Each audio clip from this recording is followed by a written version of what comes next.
Bismillahirrahmanirrahim. Oke kawan-kawan, assalamualaikum warahmatullahi wabarakatuh.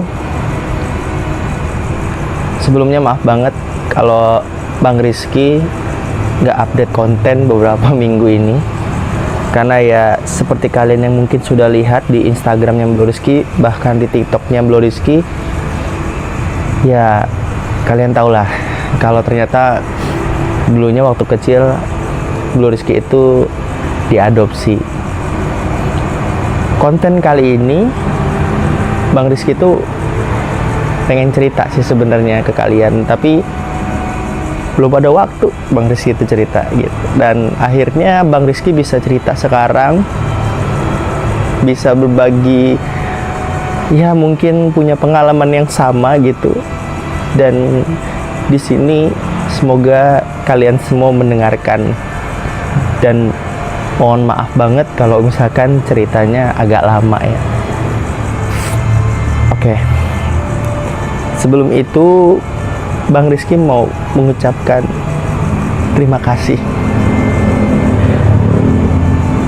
Terima kasih sedalam-dalamnya buat keluarga Bang Rizky yang sudah mengasuh Bro Rizky dari kecil. Ya, Bang Rizky mau bilang terima kasih, terutama untuk mama, papa, ayah, dan ibu, beserta keluarga yang sudah mengasuh Bro Rizky dari kecil. Karena itu yang paling utama untuk Bro Rizky. Karena mungkin tanpa mereka Bang Rizky nggak ada di sini, dan Bang Rizky mungkin nggak terselamatkan gitu. Itu sih. Untuk yang lagi nonton ini, semoga kalian yang mungkin di posisi yang sama atau mungkin di bawah Bang Rizky ceritanya, Bang Rizky cuma mau bilang semangat dan jangan hilang arah. Karena ya seperti kalian tahu, buat ada di posisi seperti ini itu gak semua orang itu siap, dan gak semua orang itu punya kekuatan yang sama untuk menerima kenyataan. Seperti kita tahu juga, kadang orang yang memiliki kenyataan sama seperti Bang Rizky, bisa jadi dia gak kuat, bisa jadi dia pergi, bisa jadi dia entah kemana, atau bisa jadi dia mengambil keputusan yang sangat buruk. Untungnya Bang Rizky di sini memiliki kekeluargaan yang sangat kuat, memiliki istri yang sangat kuat, yang menerima semua kekurangan Bang Rizky. Maka dari itu, alhamdulillah Bang Rizky bisa jadi orang yang sangat kuat untuk menghadapi ini semua. Bang Rizky di sini nggak mau berbicara kalau Bang Rizky bijak, Bang Rizky mengambil keputusan yang sangat luar biasa, enggak. Karena Bang Rizky nggak seperti itu gitu orangnya. Tetap Bang Rizky juga sangat kaget dan shock setelah ini tahu. Jadi sekali lagi Bang Rizky mau mengucapkan terima kasih untuk keluarga Bang Rizky yang sudah mengasuh Bang Rizky dari kecil. Tanpa kalian, Bang Rizky mungkin sekarang sudah ada di kuburan, meninggal karena kekurangan gizi, dan pastinya Bang Rizky nggak bisa ngomong gitu. Oke, buat kawan-kawan mungkin pengen tahu ya, kok bisa Bang Rizky gitu, dan itu serius Bang Rizky. Bang, itu nggak settingan kan? Bang, itu memang benar. Bang Rizky harus bilang iya. Bang Rizky harus bilang itu memang benar adanya. Makanya di konten kali ini Bang Rizky mau cerita ke kalian, dan Bang Rizky pengen berbagi sharing pengalaman, mungkin cerita Bang Rizky sendiri. Cerita di awal itu pertama ketika Bang Rizky mengadakan San Mori ya, San Mori penggalangan dana Palestina. Dan tiba-tiba datang seorang lelaki ya waktu itu, salaman dengan Bang Rizky. Ya dia bilang dari Lampung saat itu. Ya Bang Rizky di situ belum ada firasat apapun lah. Tapi dia itu seperti apa ya? Kaget dan gak nyangka gitu bisa ketemu Bang Rizky gitu. Dan Bang Rizky juga ngerasa kayak, aduh, ini orang kenapa ya? Ya waktu itu dia bilang, permisi Mas Rizky, bisa nggak ya kalau kita ngobrol sebentar gitu. Nah mungkin pada saat itu tuh ceritanya udah mau pada berangkat karena dia datang di Tikum San Mori pada saat itu. Dan kebetulan memang udah pada siap, udah tinggal gas. Dan dia tiba-tiba mau bilang sesuatu gitu. Jadi Bang Rizky bilang, pas di lokasi aja gitu ya, nanti kita ngobrol bareng gitu. Oke gitu. Jadi akhirnya dia ikutlah San Mori gitu. Dan akhirnya kita itu berhenti di titik ending lokasi, itu kafe ya gitu. Dan beliau ini berangkat nggak sendiri ya, jadi ada 2 orang pada saat itu. Dan memang kalau dari gelagatnya ya, beliau ini kayak pesimis gitu, kayak orang yang udahlah pulang aja gitu, ngapain kita ngobrol begini gitu, dari gelagatnya ya. Dan akhirnya di situ saya persilakan dia buat ngobrol, ayo sini ngobrol gitu, ada apa ya Mas ya gitu. Ya udah duduk tuh kita semuanya. Dan di situ dia bilang kayak, Mas Rizky, sebelumnya saya mohon maaf banget kalau ini tuh nggak etis untuk dibicarain di sini. Maaf banget kalau nggak etis gitu. Saya bingung kan, ada apa ini gitu. Saya ini sedang mencari adik kandung saya yang dulu pernah dibawa oleh camat Padang Cermin ya pada saat itu. Wah, saya kiranya ini kayak masalah kecamatan nih ya gitu. Karena memang saya itu Bang Rizky ya punya saudara yang memang sudah almarhum dan memang dulunya kerja sebagai camat di Padang Cermin gitu. Jadi Bang Rizky itu ngiranya ya ini permasalahan apa ya, permasalahan kecamatan gitu. Jadi Bang Rizky ya tidak mau ikut campur lah sebenarnya gitu. Tapi ternyata enggak gitu. Dan di situ dia melanjutkan, saya ingat dulu waktu umur sekitar 4 tahun, saya itu tahu kalau saya itu punya adik. Dulu ceritanya adik saya ini pernah datang ke rumah saya, kata beliau ini. Karena saya dulu itu pemalu, jadi saya itu nggak mau pada saat itu, saya nyumput pada saat itu. Dan ceritanya adik saya itu bersama keluarganya datang ke rumah gitu. Dan saya waktu itu belum tahu kalau itu ternyata adik kandung saya, kata beliau ya. Setelah pulang, ya katanya bapak itu ngomong gitu ke dia gitu, kamu tahu nggak yang baru datang itu siapa gitu? Itu adik kandung kamu gitu. Dan disitulah saya tahu Mas, kalau saya itu ada adik kandung gitu. Jadi di situ dia bilang, mohon maaf sekali lagi, saya benar-benar nggak etis. Saya nggak ada, ya mungkin lancang lah ya kalau bilang gitu. Hal kayak gini tuh nggak boleh diobrolin gitu loh. Lalu akhirnya dia bilang di situ, sebenarnya adik kandung yang saya bilang ini gimana ya, yang dia masih belum bisa buat mengungkapkan hal itu gitu loh. Lalu akhirnya ada satu orang lagi, karena saya tadi bilang beliau nggak sendiri ya, ada 2 orang ceritanya. Bilang, jadi gini Mas Rizky gitu, di sini saya mau ngasih tahu ya, mungkin mama saya nggak sanggup buat ngomongnya gitu. Tapi ini mohon maaf banget ya Mas Rizky ya gitu. Saya ini di sini memang cuma pengen kasih tahu gitu. Maaf banget, kata dia gitu. Iya, kenapa gitu. Jadi buat saya penasaran, kenapa gitu, ada apa?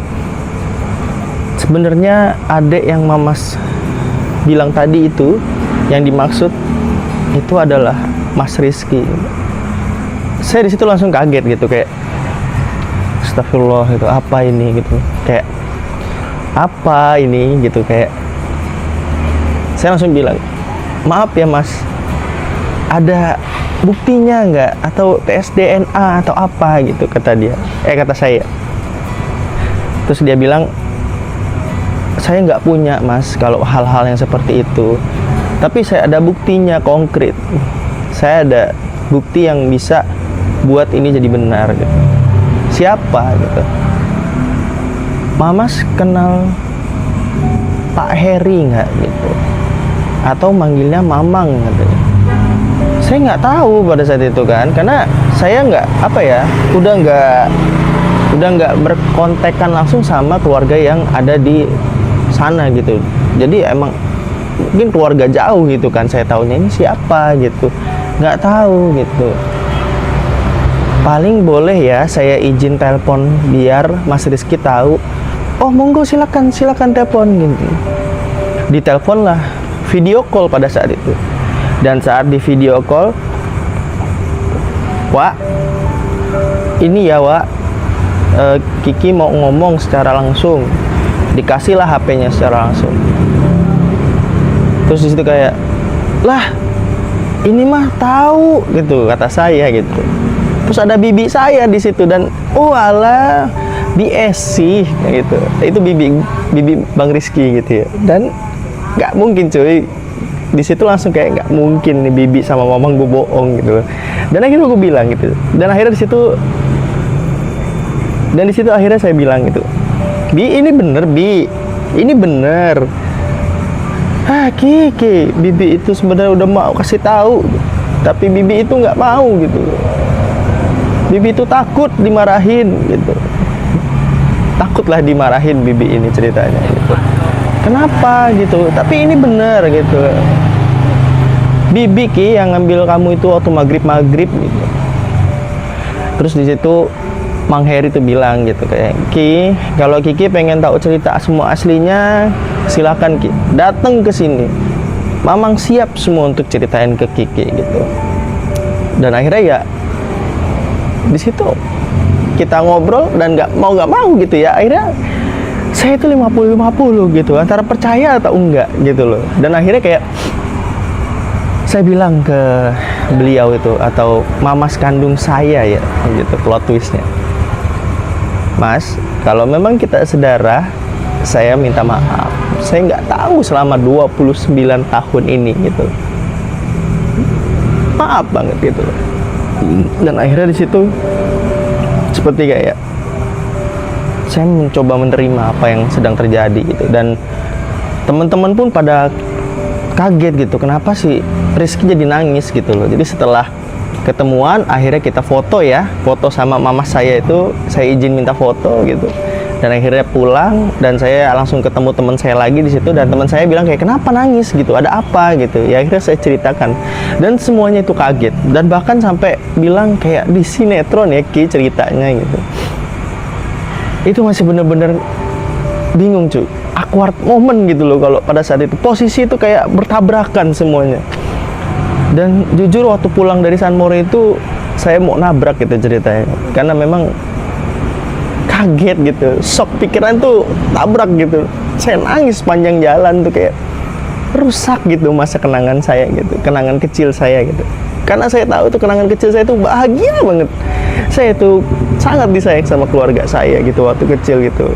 Dan memang jadi pertanyaan ke diri saya sendiri ini gitu. Jadi kayak antara dibohongi, antara tidak boleh marah, antara harus menerima kenyataan, antara ini jalannya Allah gitu. Semuanya itu harus dijadikan satu gitu loh, dan semuanya harus dilalui dengan ikhlas. Itu yang beratnya. Jadi oke, kalau ini benar, coba pikir dulu Ki, sebentar, ini benar apa enggak gitu, ini benar apa enggak gitu. Dan akhirnya di situ Bro Rizky pulang dan nangis sejadi-jadinya. Bang Rizky itu langsung peluk bunda ya, istri Bang Rizky itu kayak, ya Allah, kalau ini memang benar gitu, ya Allah gitu. Bunda itu bingung kenapa gitu, karena di situ tuh Bang Rizky kayak nangis bener-bener kayak orang atau bocil yang nggak dibeliin mainan ya, kawan nangisnya itu kayak, kenapa kamu kenapa gitu ya. Ya Allah yang baru tahu ya Allah yang gitu. Aku ini anak adopsi gitu.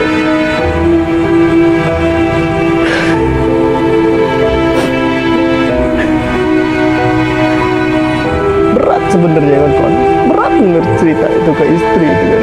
Takutnya istri nggak terima, takut berpikir aneh-aneh pada saat itu.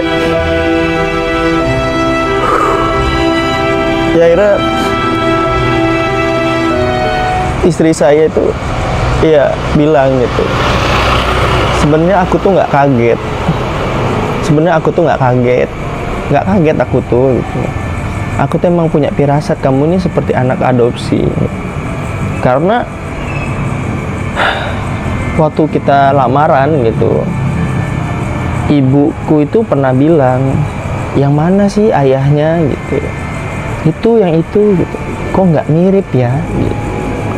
Nah, izin Bang Rizky cerita lagi ya. Jadi memang waktu SMA itu Bang Rizky memang pernah bilang, SMA apa SMP ya, Bang Rizky tuh lupa, bilang ke diri sendiri tuh kayak, kok saya ini nggak mirip ya sama ayah dan ibu saya. Itu tuh batin saya sendiri itu yang bilang. Dan teman-teman selama saya berkenalan dan main ke rumah, itu selalu ada yang bilang seperti itu, kok lu nggak mirip ya Ki sama orang tua lu gitu. Tapi ya mungkin pada saat itu ya saya menganggapnya hanya candaan dan tidak akan berpikir liar gitu, kayak ya udah gitu ya, mau gimana gitu ya. Saya 3 hari 3 malam saya nggak bisa lepas dari pikiran itu. Saya nangis, saya bengong di sini, saya ngeliatin awan kayak sambil berbicara, ya Allah, mengapa kau berikan cerita yang sangat indah ya Allah gitu. Indah gitu. Dalam artian indah ini tuh suatu kata konotasi gitu, bisa beranggapan yang lain gitu loh. Saking indahnya itu nggak ketebak gitu loh. Dan orang-orang juga nggak akan tahu gitu, dan nggak pernah tahu. Bahkan dengan Bang Rizky cerita seperti itu, kalian kayak, ini seriusan Bang gitu. Jangankan kalian gitu, Bang Rizky pun bingung gitu, ini bener apa enggak gitu pada saat itu. Akhirnya di situ saya keinget sama cerita mama saya waktu di kafe itu ya gitu. Beliau itu bilang gitu, selain dari mamang saya, ada lagi buktinya, yaitu dari mantan kepala desa Padang Cermin pada saat itu, atau desa Punduh ya, saya kurang tahu ya. Ceritalah gitu, kalau itu adalah tangan kanannya Pak Camat pada saat itu, dan dialah yang saksinya gitu loh. Di situ saya langsung keinget, saya kontak mama saya ya. Waktu itu saya masih bingung, itu mama saya atau apa, saya bingung, saya WA aja, saya minta nomornya. Langsung saya WA pada saat itu, saya bilang, saya ketiklah begini, permisi Bapak, saya adalah Rizky. Di sini saya ingin mengkonfirmasi, apa betul saya ini adalah anak yang dulunya diadopsi dari keluarga saya yang ada di Padang Cermin pada saat. Langsung ditelepon sama beliau, langsung diangkat. Assalamualaikum Ki. Waalaikumsalam. Manggilnya apa ya ini? Panggil Uwa. Oh iya Uwa gitu. Alhamdulillah Ki. Coba Uwa mau video call dulu. Video callan akhirnya. Ya Allah Ki, gantengnya kamu, kata dia gitu. Itu masih ingat saya karena dibilang ganteng. Aduh, jangan canda Ki, jangan canda. Kerja di mana kamu Ki? Gitu. Jadi YouTuber Wak. Di mana kamu sekarang? Di Depok Wak. Ya Allah Ki, gitu. Sukses kamu sekarang ya Ki, gitu. Dilihatlah mana rumahnya gitu. Ya pokoknya lihatlah Wak itu. Ya. Jadi langsung aja ke topik, Wak, ini bener apa enggak ya Wak? Nah, izinkan Uwa berbicara ya Ki. Tapi di sini Uwa pesen ke Kiki, jangan marahin papa, mama. Papa mama ini adalah bibi sama om Bang Rizky ya. Cuma karena kecil dulu stereotip dipanggil mama papa gitu sama Bang Rizky. Jadi sampai gede pun dipanggil mama papa gitu. Jangan marahin ayah, jangan marahin ibu. Ayah dan ibu ini adalah ayahnya dan ibunya Bang Rizky yang mengasuh Bang Rizky dari kecil. Jangan marahin mereka. Ini semua jalan Allah. Memang seperti ini. Jangan marahin bapak yang di sana, yang di Padang Cermin.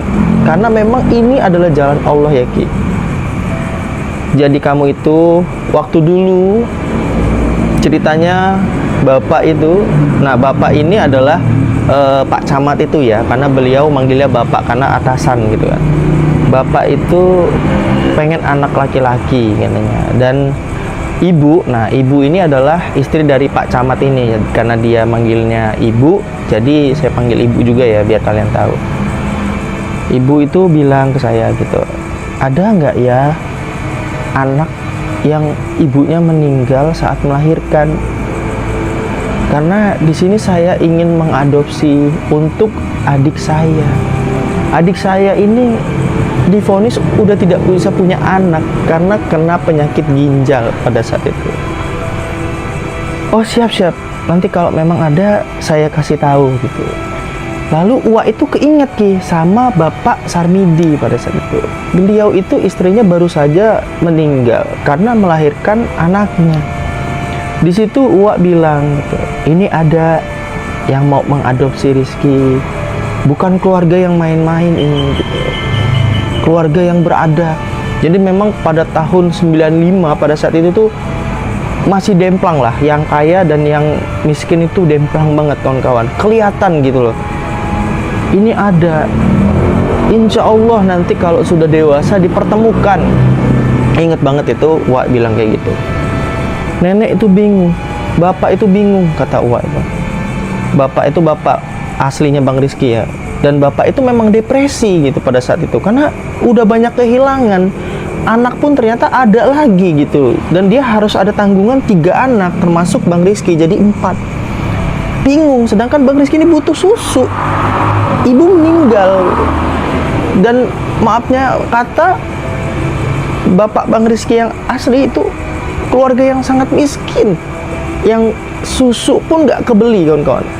Dan bahkan kakak-kakak dan adik kakak-kakak Bang Rizky ini minumnya air tajin kawan-kawan pada saat itu. Jadi dengan berat hati bapak itu dan nenek menyerahkanlah Bang Rizky ke ibu camat ini atau bapak camat juga gitu.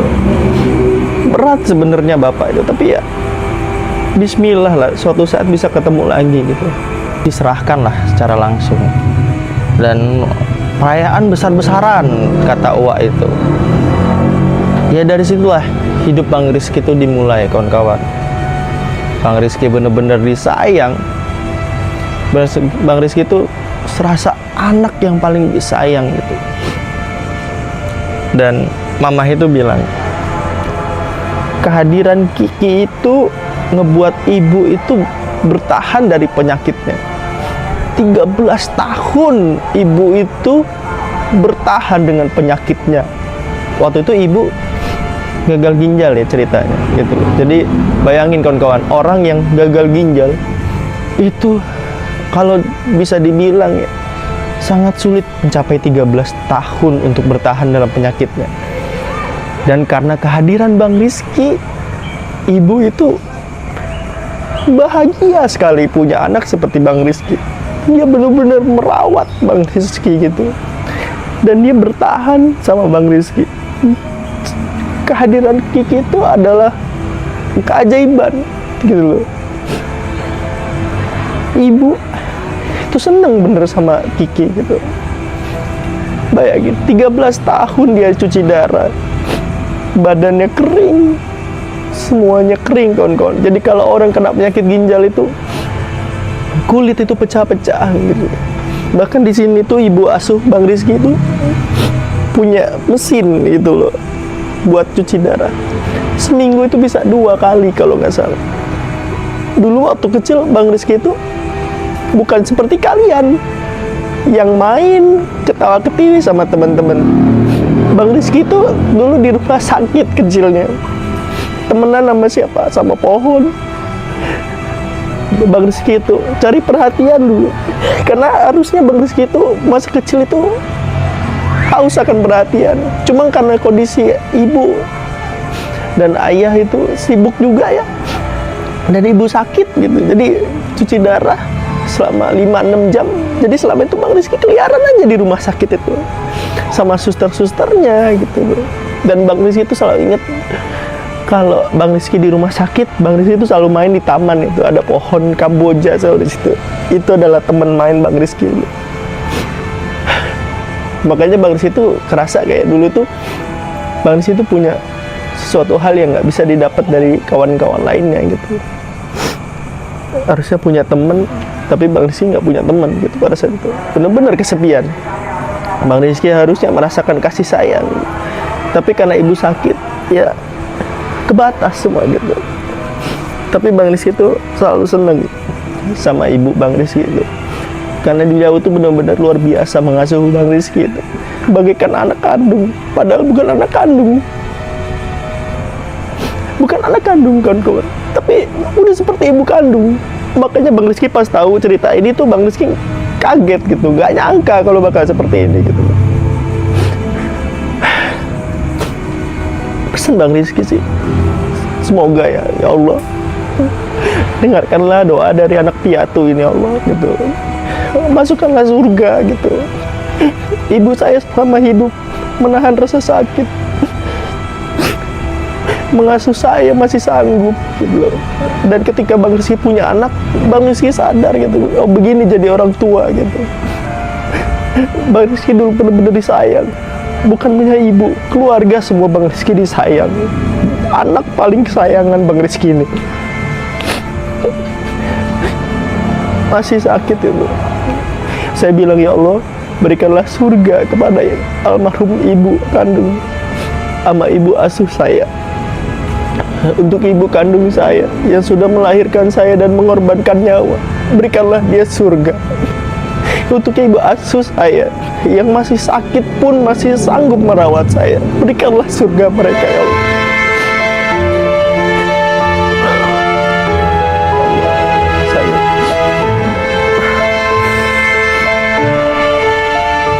Untuk ayah saya, ya Allah, ayah asuh saya, berikanlah nanti rezeki dan surga, ya Allah. Karena mati-matian berjuang, ya Allah, untuk ibu saya yang sekarang sudah meninggal, untuk saya yang sudah seperti posisi sekarang. Mereka adalah orang yang berjasa. Berikanlah surga untuk mereka yang sudah mengasuh Bang Rizky, mengasuh Bang Rizky, ya Allah. Itu doa Bang Rizky untuk semuanya yang merawat Bang Rizky, siapapun itu. Berikanlah surga, ya Allah. Dengarkanlah doa dari anak piatu ini, ya Allah. Dan akhirnya di situ Bang Rizky sudah mulai percaya.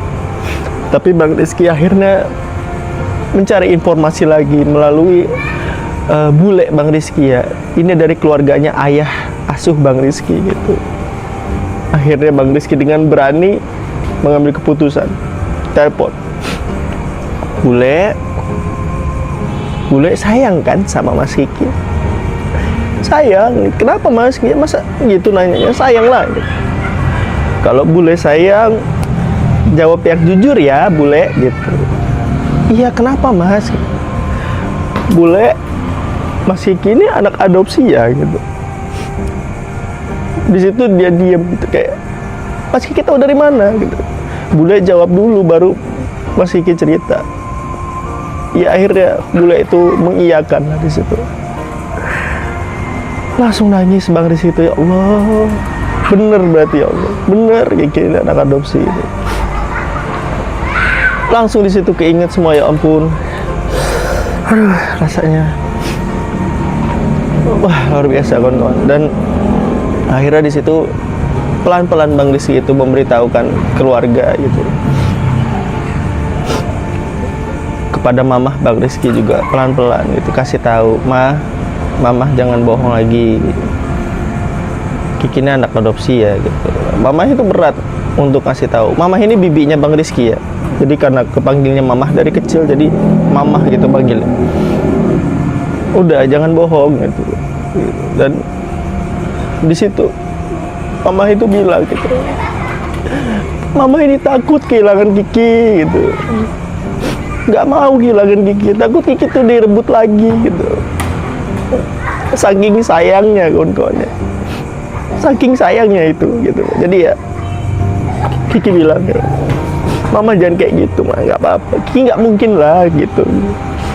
Yang penting Kiki itu seneng nambah saudara. Akhirnya kita punya saudara lagi, keluarga lagi, nambah baru gitu.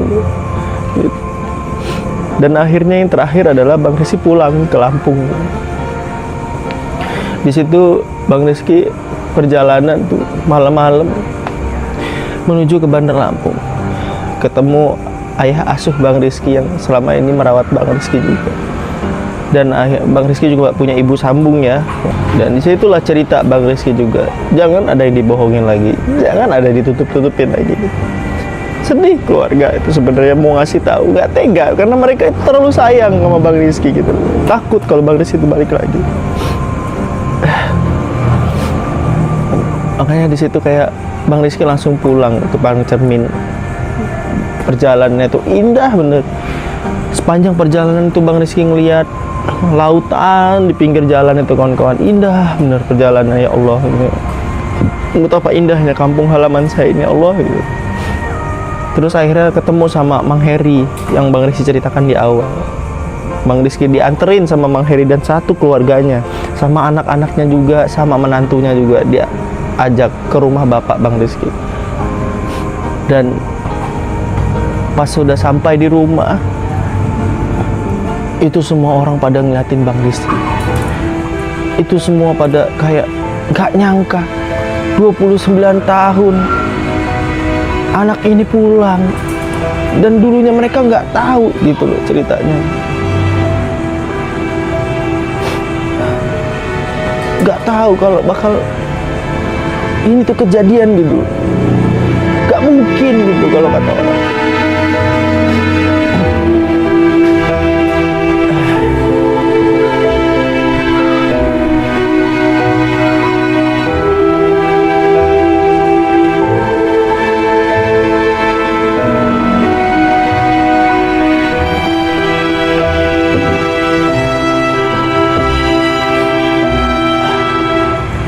Mungkin ada yang bertanya sama Bang Rizky ya, kok bisa kakak kandung Bang Rizky nemuin Bang Rizky?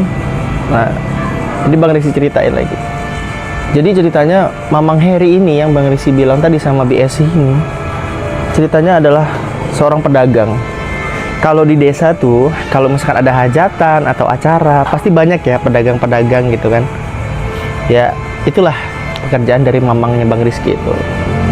Terus tibalah di suatu lokasi yang mamang Bang Rizky ini ingat gitu. Ini tuh kayak yang diceritakan sama Pak Eli ya, kepala desa dulu. Kalau ini tuh rumahnya saudaranya Kiki semua gitu. Datanglah dia ke lokasi lingkupan keluarganya Bang Rizky yang kandung ya. Di situ dia bertanya sama seorang yang ada di situ gitu. Permisi Bu, apa benar ya di sini dulu ada anak yang diasuh oleh Bapak Camat gitu? Oh ada Pak, itu rumahnya Pak. Langsung dibawa mamang itu. Terus ketemulah sama Bapak. Dan pada saat itu kebetulan momennya lagi lebaran, keluarga pada kumpul. Itu mamang bilang ke Bang Rizky, ya Allah Ki, itu baru mamang yang datang ke rumah itu aja udah rame banget, pengen tahu Kiki gimana. Kiki yang datang ke sana ini pasti bakal rame banget. Dan di situ inget bener mamang itu, kakak kandung Kiki itu minta tolong, keluarga semua minta tolong, Pak, tolong Pak, saya pengen lihat wajah adik kandung saya itu seperti apa.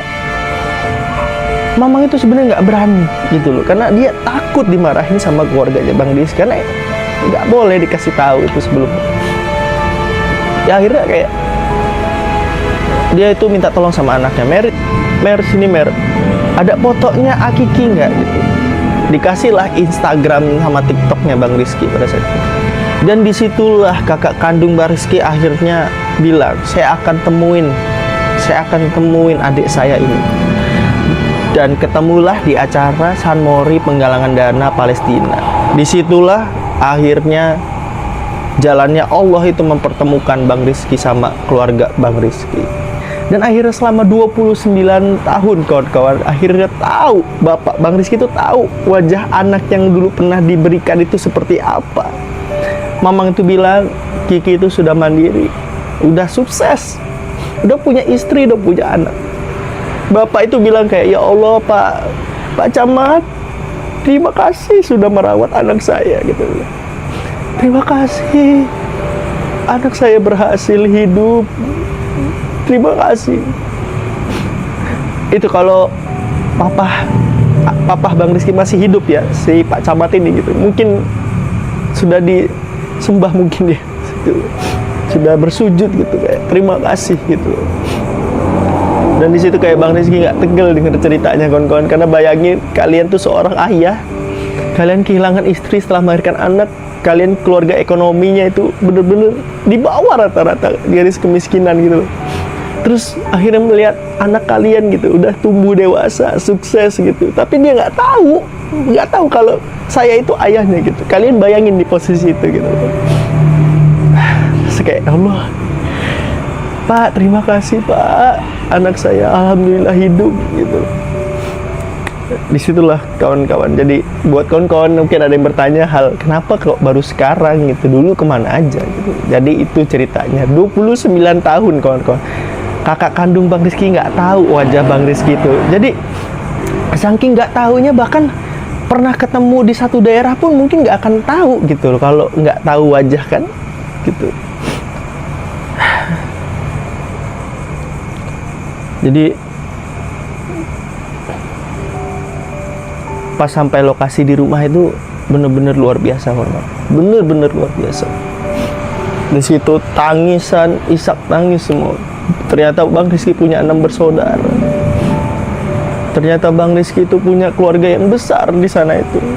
Dan akhirnya ketemu Bapak Bang Rizky pertama kali seumur hidup kawan-kawan. Dan ya Allah, rasanya ya Allah ketemu Bapak kandung 29 tahun nggak pernah tahu.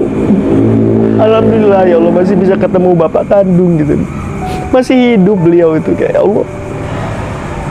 Ingat bener kata Bapak itu waktu meluk Bang Rizky pertama kali itu kayak, maafin Bapak ya, maafin Bapak, maafin Bapak. Bayangin kawan-kawan, seorang ayah yang merelakan anaknya itu merasa berdosa kawan-kawan. Terus kayak Bang Rizky bilang, enggak, Bapak nggak salah, emang jalannya seperti ini, Allah udah ngasih jalan kayak gini, mau gimana, Allah udah ngasih jalan gitu. Enggak, Bapak nggak salah. Bapak itu langsung meluk Bang Rizky, langsung. Bayangin 29 tahun Bapak itu kawan-kawan nggak pernah tahu anaknya yang terakhir itu seperti apa gitu. Di situ Bang Rizky ketemu teteh Bang Rizky, kakangnya Bang Rizky, adik-adiknya Bang Rizky. Bang Rizky ternyata 6 bersaudara gitu. Dulu Bang Rizky itu kayak bingung gitu. Waktu almarhum ibu asuh Bang Rizky itu ada dan meninggal,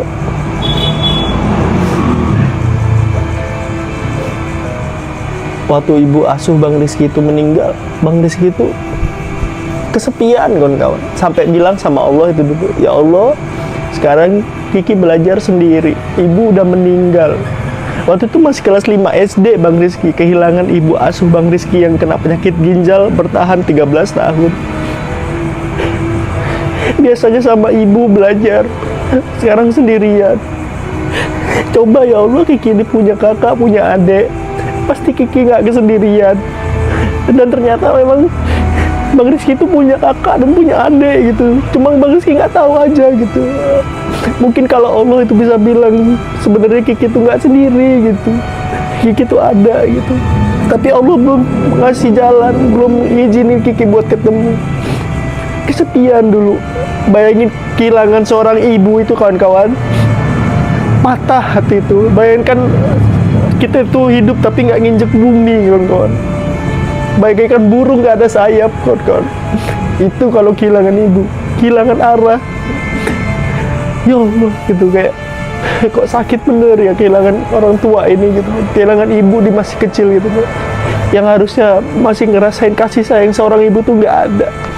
Bahkan ketika bagi rapor pun ngelihat keluarga yang lengkap, ada ayah, ada ibu, ketawa semua. Bang Rizky cuma sama ayah Bang Rizky sendiri. Aduh, ya Allah, itu pengen ceritain itu gitu. Gak sanggup Bang Rizky cerita panjang gitu, karena udah pedih gitu loh. Dulu kecil itu pedih gitu. Makanya kalau teman-teman Bang Rizky dulu mungkin SMA gitu, motor ya kawan-kawan, udah bagaikan teman sama Bang Rizky. Bang Rizky ajak ngobrol, benda mati ini kawan-kawan. Tapi Bang Rizky ajak ngobrol, saking kesepiannya Bang Rizky gitu, saking Bang Rizky itu butuh perhatian gitu kawan-kawan. Benda mati aja bisa diajak ngobrol. Makanya karena terlahir kesepian itulah Bang Rizky itu menghargai semua barang-barang yang Bang Rizky punya, menghargai apa yang Bang Rizky punya gitu. Terkadang ya benda matilah yang bisa mengerti isi hati itu kan. Jadi inilah yang kadang-kadang Bang Rizky ajak ngobrol dulu. Motor pertama Bang Rizky porong itulah, sekolah itu teman-teman itu nganggap Bang Rizky itu aneh, mainannya di parkiran motor. Ngapain ngobrol sama motor? Setiap postingan di Facebook sama motor gitu. Itu saking Bang Rizky itu merasa kayak anak kekurangan perhatian gitu loh.